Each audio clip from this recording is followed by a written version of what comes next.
হ্যাঁ, নমস্কার। আপনারা দেখছেন ইনসাইড স্পোর্টস বাংলা। আমার সাথে এমন একজন যিনি আছেন, যিনি আইএফএ এর অ্যাসিস্ট্যান্ট সেক্রেটারি রাকেশ ঝা। কিন্তু ময়দানটাকে অন্য নামে চেনে, মুন। তার ক্লাব, তিনি শ্রীভূমি ফুটবল ক্লাবের জেনারেল সেক্রেটারি। সব থেকে খুব ভালো খবর যে অনেক চেষ্টার পর, বছরের পর বছর লড়াই করার পর তার ক্লাব এবার প্রিমিয়ার ডিভিশনে উঠেছে। তো আমরা কথা বলে নেব মুন ওরফে রাকেশ ঝার সাথে। রাকেশ ঝা, আপনাকে স্বাগত জানাই ইনসাইড স্পোর্টস বাংলার পক্ষ থেকে। Thank you. আপনারা আপনার ক্লাব অনেক কষ্টে লড়াই করে প্রিমিয়ারে উঠলেন। খুব ভালো লাগছে। এতদিনের একটা লড়াই, সবাই তো প্রমোশন পাওয়ার জন্যই লড়াইটা করে। তো প্রমোশন পেলে সবারই ভালো লাগে। আমরা ফার্স্ট ডিভিশনে প্রায় ৬-৭ বছর ধরে লড়ছি। তো লড়তে গেলে সবাই প্রত্যেক বছরই ভাবি যে এবার হয়তো আমরা প্রিমিয়ার ওঠার জন্যই টিম করি প্রত্যেক বছরই। কিন্তু উঠতে গেলেও তো একটু কপাল লাগে, টিম করলেই হয় না। তো অনেক রকম অসুবিধা থাকে, সুবিধা থাকে, কিন্তু হয়ে ওঠেনি। কিন্তু এই বছর সেটা হয়েছে। আর আমার খুবই ভালো লাগছে এবং খুবই আনন্দিত আমরা যে আমাদের ক্লাব এবার প্রিমিয়ারে খেলবে। গত বছর আমি আপনাকে দেখেছিলাম যে এতটাই হতাশ হয়ে ভেঙে পড়েছিলেন যে আর টিম করবেন না, বা টিম করলেও আমি সেই টার্গেট রাখবেন না যে উপরে ওঠা। এই যে, এবং আপনার ঘনিষ্ঠ যারা শুভাকাঙ্ক্ষী প্রচুর বুঝিয়েছে, তখনও আপনি অনড় ছিলেন যে না, আর করবো না টিম। সেই জায়গা থেকে এই মাইন্ডটা চেঞ্জ হলো কি করে?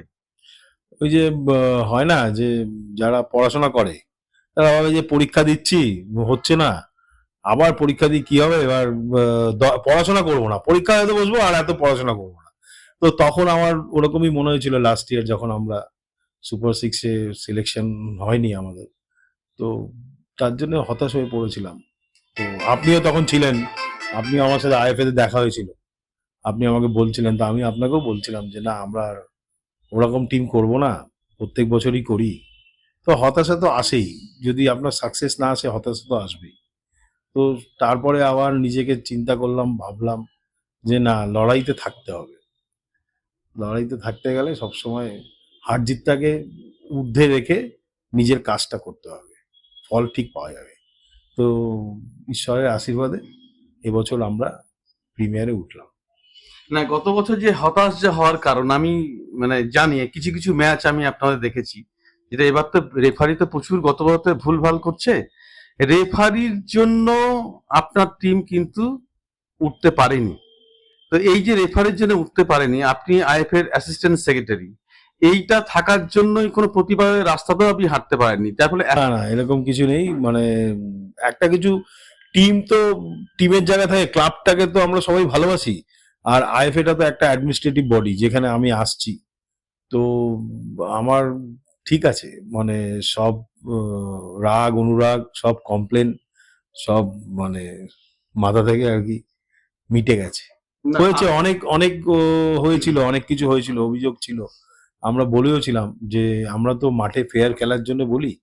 তো রেফারি হয়তো করাতে যায়, আমি বলেছিলাম, তখন ওরা বললো যে রেফারি গুলো এখন যারা আসছে তারা নাকি একটু অতটা মানে খেলা সম্বন্ধে ওয়াকেবল না।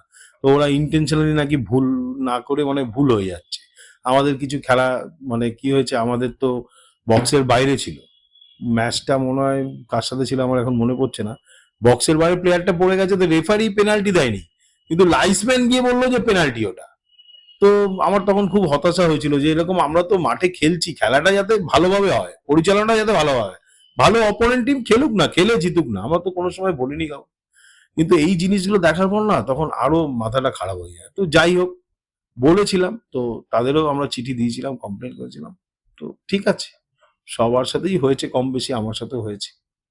তো আমরা সেটা অতিক্রম, মাঠে থাকতে গেলে এসব হয়।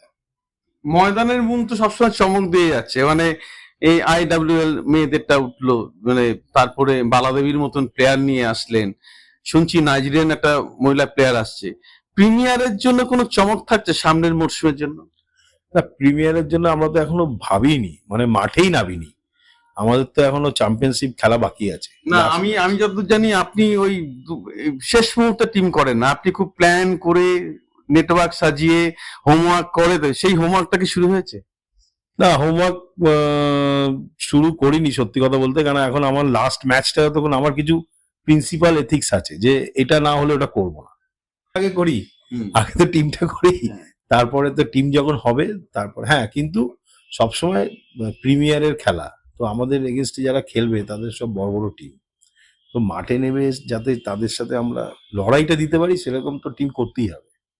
আর একটা যেটা হচ্ছে ময়দানে একটা বিভ্রান্তি তৈরি হয়েছে, কথায় কথা অনেকে বলে ফেলে যে শ্রীভূমি মানেই সুজিত বসু, সুজিত বসু মানে শ্রীভূমি, শ্রীভূমি স্পোর্টিং ক্লাব বলা হয়। মানে এটা আপনার খারাপ লাগে না? আপনি তো একটা সন্তানের মতন এই ক্লাবটা তৈরি করেছেন।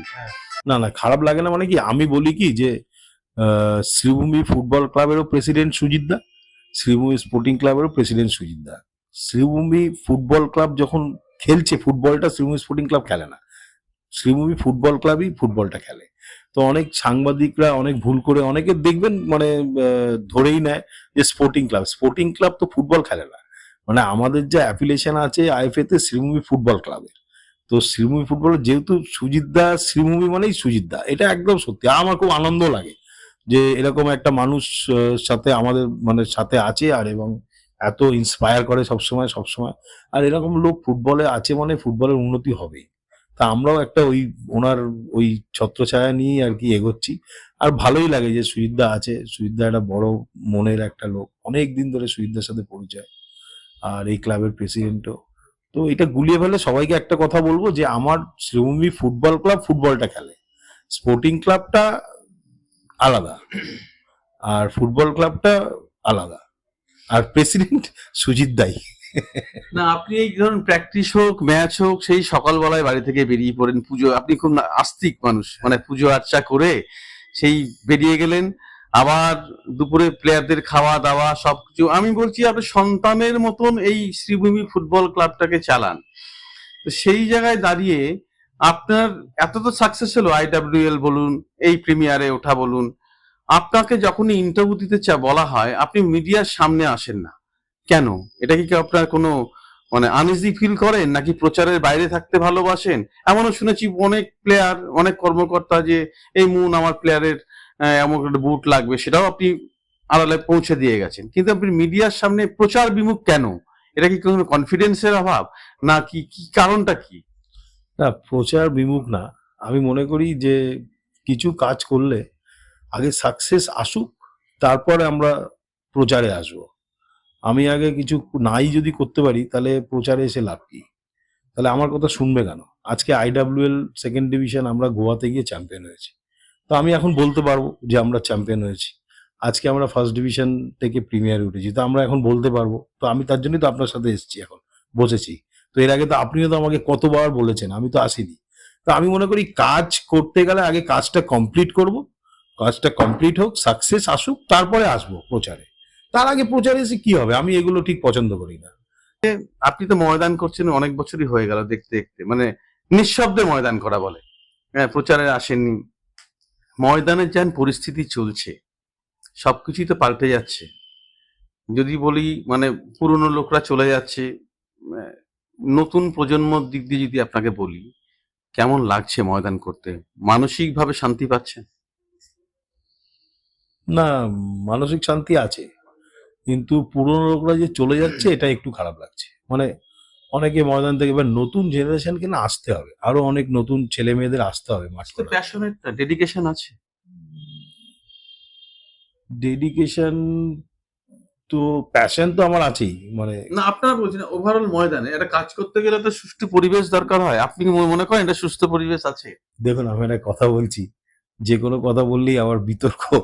পরিবেশ সব সময় সব রকম থাকে, আপনাকে আপনার মতন মানিয়ে নিতে হবে। সবকিছু নিজের মতো করে করে চলতে হবে, সব পরিবেশই ভালো পরিবেশ। নিজের মতো করে চালাতে পারলে সব ভালো, কোনো অসুবিধা নেই। আপনি বাপি দত্তর হাত ধরে মাঠে এসেছেন, এই আজ এই করার পর মানে প্রিমিয়ারে ওঠার পর বাপি দত্তর সাথে কথা হয়েছে? একদম বলে দিচ্ছি, সবার আগে ফোন করে বলে দিচ্ছি, অবিদা কংগ্রেচুলেশন জানিয়েছি। অনেক ধন্যবাদ রাকেশ বাবু। Thank you. ক্যামেরায় সাগরিক দত্তর সাথে সন্দীপ দে, ইনসাইড স্পোর্টস বাংলা।